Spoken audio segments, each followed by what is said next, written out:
The Happy Goodbye. Seated in a high mountaintop was a statue called the Happy Prince. The statue was decorated with fine gold, sapphire eyes, and a ruby that glowed on his sword hilt. This wondrous sight was admired by everyone, for they believed it embodied perpetual joy. One night, a solitary swallow flew over the city. It had delayed its migration to Egypt, and now it was too cold to proceed. Seeking shelter, the swallow flew towards the statue of the Happy Prince. As it settled under the golden foot of the statue, a drop of water fell on it. Startled, the swallow looked up, only to find that it was not a drop of water, but a tear rolling down the face of the Happy Prince. The swallow, startled, asked why the Happy Prince was weeping. The Happy Prince shared his sorrow. He wept for the misery and decadence in the city below that his high perch allowed him to see.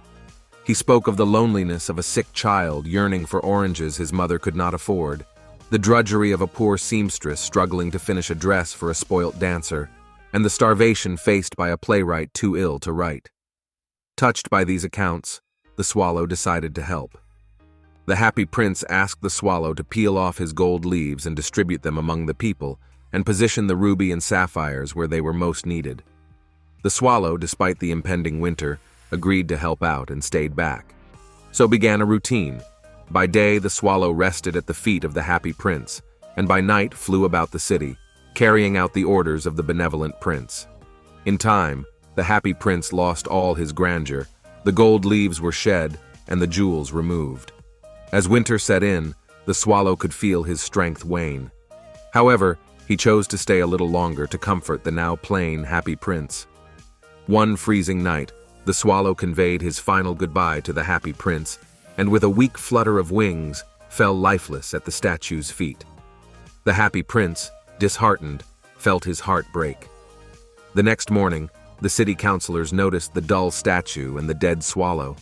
They decided the pedestal could be better served by a fresh statue, and that the lifeless bird was to be discarded. As the workmen broke down the statue, they noticed its broken lead heart, too heavy to melt in the furnace.